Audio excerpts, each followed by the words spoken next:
بالعالمین والصلاۃ والسلام علی سید الانبیاء والمرسلین۔ الحمدللہ تحریک لبیک پاکستان آج اپنے سیاسی سفر کے دوسرے الیکشن میں پورے زور و شور سے جا رہی ہے۔ 2 کروڑ لوگوں کے پونے 2 کروڑ لوگوں کا راشن کرونا میں لوگوں تک پہنچایا، اگرچہ وہ بعض مقامات پر ڈبل گیا ٹرپل گیا، لیکن پونے 2 کروڑ، جس میں اداروں کی رپورٹ موجود ہے کہ تحریک لبیک پاکستان نے سب سے زیادہ کام کیا۔ پھر جب سیلاب کی باری آئی تو تحریک لبیک پاکستان نے تقریباً 7 لاکھ لوگوں کو ریسکیو کروایا، ان کو کھانے پینے کی چیزیں فراہم کی اور ان کو عارضی چھت اور پھر اس کے بعد باقاعدہ ان کے لیے جو بھی انتظامات ہو سکے رہنے کے لیے وہ کیے۔ پھر ناموس رسالت کا مسئلہ آیا اور اس پر تحریک لبیک پاکستان نے اپنے 54 شہداء دیے اور سینکڑوں مضروب دیے جو آج بھی ہمارے سامنے موجود ہیں۔ اور پھر اتنی مشکل سخت قید و بند کی صحبتیں تک کاٹی، پھر تحریک لبیک پاکستان کی جماعت جو ہے وہ کالعدم ہونے تک گئی۔ یہ ساری چیزیں قوم کے سامنے۔ پھر اس کے بعد جب مہنگائی کا دور آیا تو تحریک لبیک پاکستان نے کراچی سے لے کر اسلام آباد تک لانگ مارچ کا، پاکستان بچاؤ مارچ کا اعلان کیا۔ اس پاکستان بچاؤ مارچ کی مد میں پاکستانی قوم کو پیٹرولیم کی مصنوعات سستی ملی، گھی سستا ملا، آٹا سستا ملا اور بہت ساری چیزوں پر ریلیف ملا جن کی فہرست موجود ہے اور جو آج تک ریلیف جاری ہے بتدریج۔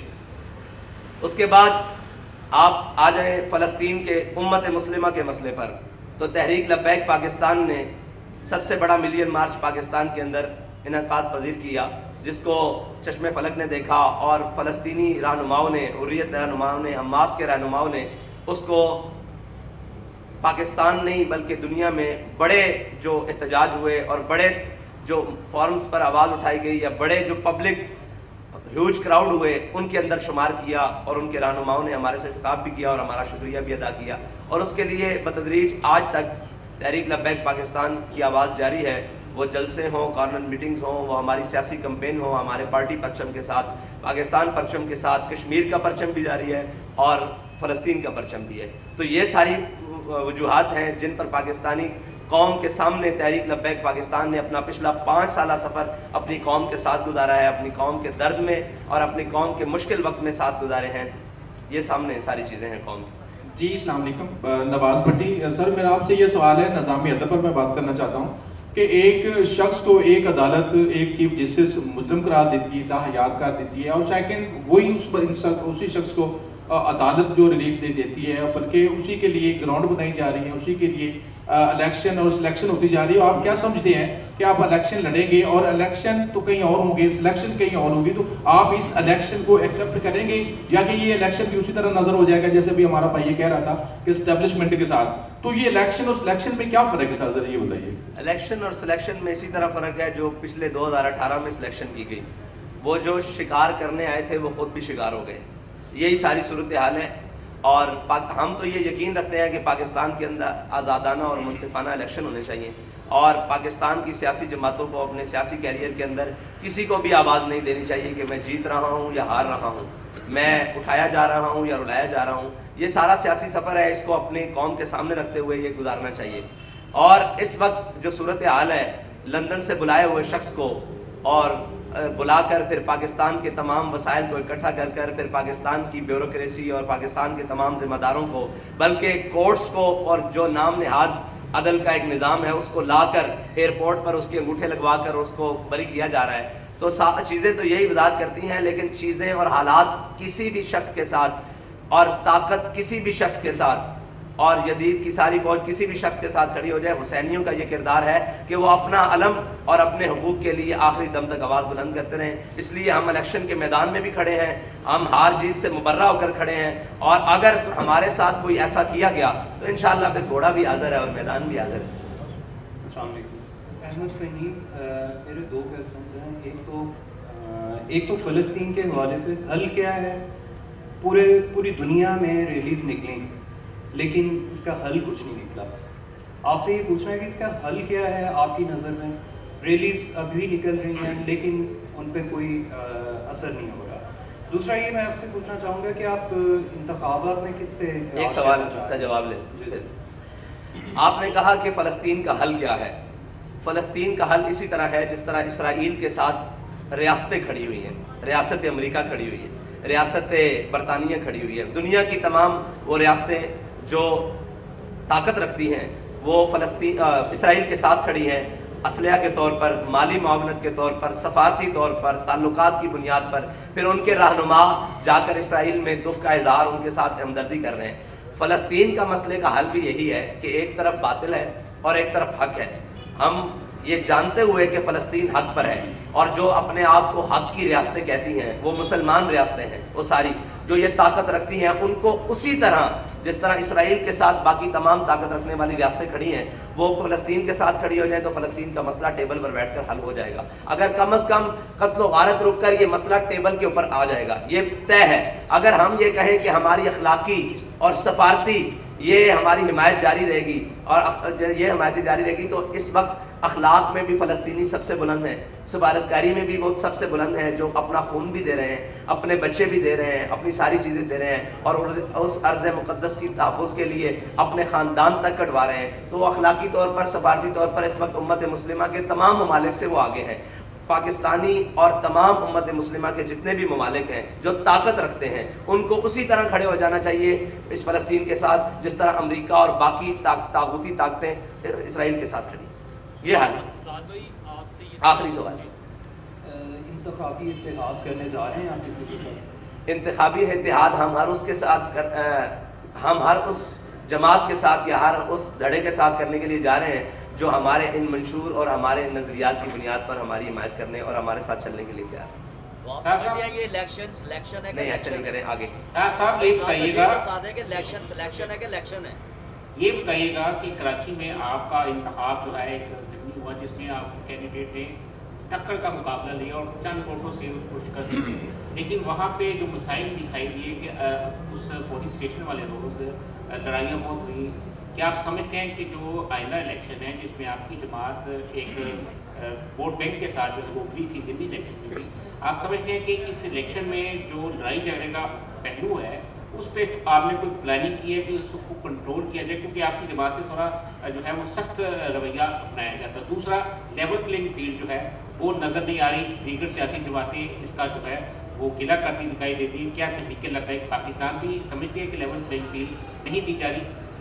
دیکھیں آپ نے کراچی کے الیکشن کی بات کی تو کراچی کے الیکشن میں جو ہمارے مد مقابل جماعت تھی ہماری ان سے تو لڑائی ہوئی نہیں. وہ جماعت جس کا ہمارے ساتھ مقابلہ نہیں تھا وہ بالکل تیسرے چوتھے نمبر پر تھی. اس جماعت کو ہمارے سامنے کھڑا کیا گیا اور انہوں نے ایک شور و غل کا بھرپور بات کیا تو ہم نے اس سے اپنے آپ کو بچانے کی کوشش کی, لیکن پھر بھی تحریک لبیک پاکستان کو صرف 64 ووٹوں سے 65 ووٹوں سے ہرا دیا گیا. اور پھر جو ریکاؤنٹنگ کی درخواست تھی اس کو بھی مسترد کر دیا گیا. پھر جب ہم ٹریبیونل میں گئے وہاں کیس کو تو اس کو بھی رد کر دیا گیا. تو یہ ساری چیزیں ظلم سہتے آئے ہیں, لیکن وہ یہ تھا کہ ہم نے حالات کو قابو میں رکھنا تھا اور کہیں یہ نہ کہا جاتا کہ یہ دیکھیں ایک سیٹ کے لیے ایسے کر لیں. لیکن اگر مجموعی طور پر پاکستان کے اندر تحریک لبیک پاکستان کے سیاسی حق پر اور اس کے جناب ووٹ کے اوپر ڈاکہ مارا جائے گا تو پھر تو عوام اشتعال میں آئے گی اور پھر تو لوگ اشتعال میں آئیں گے اور اس کا نتیجہ پھر کوئی بھی نکل سکتا ہے. لیکن اس کے لیے ضروری یہ ہے کہ وہ ساری چیزیں ہم الیکشن کمیشن پاکستان سے بھی یہ مطالبہ کرتے ہیں کہ جس کا جو حق ہے اس کو اتنا ضرور دیا جائے اور اس کو بجانب حق رکھا جائے. ساتھ ہی جو TLP کا جو طرز حکمرانی ہوگا وہ کیسا ہوگا, طالبان جیسا ہوگا یا سعودی بادشاہ جیسا ہوگا؟ TLP کا طرز حکمرانی اسلام جیسا ہوگا. دوسرا میرا سوال یہ ہے کہ کیا جماعت اسلامی کے ساتھ بھی یا دیوبند جو مختلف فکر سے لوگ ہیں ان سے بھی انتخابی اتحاد سیٹ ایڈجسٹمنٹ کے امکانات ہیں؟ دیکھیں ہمارے ساتھ بات کرنے کے لیے سارے لوگ آ رہے ہیں. جب کسی جناب اس بات پر ہو جائے گی تو وہ آپ سر عام ہوگا. یہ تھوڑی ہوگا کہ ہماری بات اندر اور ہوگی اور باہر ہوگی, جو بھی ہوگا سر عام ہوگا. جناب آپ کا سوال. یہ کہا آپ نے کہا کہ ایک بندہ لندن سے آیا, ٹھیک ہے نا, اس کا روکے لگوائے گے تو آپ سب کو جو ان کے مقابلے میں آ رہے ہیں تو ان کے تو کاغذات بھی مسترد کیے جا رہے ہیں اور ان کے الیکشن میں ان کو روکا جا رہا ہے. تو آپ تو اور دین کی تبلیغ کے لیے آ رہے ہیں, تو آپ سمجھتے ہیں کہ یہ الیکشن ہے یا سلیکشن ہے, یا آپ کو بھی آنے دیا جائے گا؟ جس میں کراچی میں آپ کے ساتھ ہوا, الیکشن کمیشن نے بھی آپ کی بات نہیں سنی. تو آپ سمجھتے ہیں کہ یہ الیکشن ہی ہوگا یا سلیکشن ہوگا یا مارشاء اللہ کو دیکھ رہے ہیں آپ؟ دیکھیں زور بازو آزمائش کو نہ کر سیاد سے کہ کبھی کبھی کوئی قفس ٹوٹا نہیں فریاد سے. اگر اپنا حق لینا ہے تو اس کے لیے میدان میں رہنا پڑے گا. اور جو یہ ہوا ہے، کاغذات چھینے گئے ہیں، جو لوگ اٹھائے گئے ہیں، تجویز کنندہ، تائید کنندہ امیدواران اٹھائے گئے ہیں، ہم نے اس کی سختی سے مذمت کی ہے. ہم یہ کہتے ہیں ہر پاکستانی شہری کو پاکستان کا آئین حق دیتا ہے کہ وہ اپنا الیکشن لڑے، وہ اپنی سیاسی جماعت بنائے، وہ اپنے کسی بھی منشور کے اوپر الیکشن لڑے جو پاکستان اور اسلام کے مفادات اور اس کے نظریات کے خلاف نہ ہو. تو یہ تو ہم بنیادی طور پر کہتے ہیں. اور الیکشن ہر پاکستانی کا حق ہے، وہ کوئی بھی جماعت ہو، وہ کیسی بھی جماعت ہو، اس کو حق ملنا چاہیے جو الیکشن کمیشن پاکستان کے اندر رجسٹرڈ ہے. سر ظہیر نگاری مخاطب ہوں آپ سے. سر جس طرح باقی جماعتوں کے ساتھ کرپٹ لوگ، کرپشن والے لوگ، ظالم جن پہ کافی FIR ہوتی ہیں، وہ الیکشن لڑتے ہیں. پچھلی دفعہ کچھ آپ کی پارٹی کے ساتھ بھی ایسے لوگ تھے، میں نام نہیں لوں گا، پرسنل ہو جاتا ہے. کیا اس بار بھی ایسا ہوگا یا ڈفرینس ہوگا؟ دوسرا مجھے بتائیے گا کہ جس طرح پاکستان میں ماؤں بہنوں اور چادر چاردواریوں کا تقدس پامال کیا جا رہا ہے، اس کی آپ مذمت کرتے ہیں؟ جناب آپ نے کہا کہ کرپٹ لوگوں کا جن کے اوپر FIRs ہیں. دیکھیں FIRs تو اس وقت پاکستان کے اندر جس شخص پر سب سے زیادہ ہیں وہ سعد حسین رضوی ہے، اور اس سے پہلے جس پر سب سے زیادہ ہیں وہ علامہ خادم حسین رضوی نور اللہ مرقدہ، جن کے اوپر 1400 سے زائد FIRs ہیں، اور جو چھپائی ہوئی تھی وہ 2200 نکلی اور آج بھی ہم پر ہیں. دیکھیں یہ الزام ہے، اور وہ آپ کے سامنے رقیبوں نے رپٹ لکھوائی ہے جا کے تھانے میں کہ اکبر نام لیتا ہے خدا کا اس زمانے میں. تو ہم پر جو FIRs موجود ہیں، اور ہماری یہ شورا کے جتنے اراکین کھڑے ہوئے ہیں، یہ FIRs سے مطلب ہمارے نامہ اعمال بھرے پڑے ہیں. اگر آپ یہ کہیں کہ یہ کرپٹ ہیں، یہ چور ہیں، ہم پر FIR پاکستان کاٹنے پر، پاکستان کو توڑنے کے، پاکستان کے ساتھ غداری کرنے پر، قوم کا مال لوٹنے پر FIR نہیں ہے. ہمیں حق کی صدا بلند کرنے پر FIRs ہیں، اور اس پر ہمیں فخر ہے، اور ہم نے لسٹیں ساری جمع کروائی ہیں. دوسری بات آپ نے کی جس طرح ماؤں بہنوں اور چادر چاردواریوں کے تقدس پامال کیا جا رہا ہے، اس وقت بھی کی جب سب لوگ 9 مئی کی مذمت کر رہے تھے اور ہم ماؤں بہنوں کے تقدس کی مذمت کر رہے تھے، جو ان کے اوپر بے حرمتی کی اس کا مذمت کر رہے تھے. اور ہم نے یہ کہا تھا کہ تیری میری کی ہوندی ہے، دی جلیا دی ہوندی ہے. وہ عمر ڈار صاحب کی والدہ ہوں، وہ صنم جاوید صاحبہ ہوں، کوئی بھی ہوں، ماؤں بہنوں کی سیاست کے ہم قائل نہیں ہیں. ہم نے تو ہمارے خلاف اتنا زیادہ سابقہ جناب وزیر اعظم صاحب کی بیٹی نے اتنی باتیں کی ہیں، آج تک ہم نے ان کا نام بھی اپنے لبوں پر نہیں لے کر آئے. اس لیے کہ ہم یہ سمجھتے ہیں یہ چیزیں، اور یہ سیاست مردوں کا میدان ہے اور وہ ہمیشہ میدان میں ہونی چاہیے، گھروں تک سیاست نہیں جانی چاہیے. یہ اس کا ہم بھگت کر آئے ہیں. اور افسوس کی بات یہ ہے کہ جتنی بھی پارٹیاں ہیں ان کو پہلے اقتدار ملا ہے اور بعد میں وہ مشکلات میں آئی ہیں. تحریک لبیک پاکستان میں پہلی پارٹی ہے جو پہلے مشکلات میں ہے. اقتدار اللہ تعالیٰ دے گا تو وہ اس کا مقدر ہوگا. بہت شکریہ. ایک سوال ہے سر، ایک سوال ہے. آپ کے مقابلے میں ایمان طاہر صاحبہ ہیں، تو آپ سیاست مطلب مقابلے ہیں، آپ نے ابھی طاہر خاتون کے مقابلے میں جی. تو کیا کہنا چاہیں؟ میں یہ کہتا ہوں کہ میں ان کی گرفتاری کی سخت مذمت کرتا ہوں. ان کو یہ مکمل حق ہونا چاہیے کہ وہ الیکشن لڑیں. ہار جیت تو مقدر ہے. سر یہ الیکٹیبل، سر آپ نے نیا منشور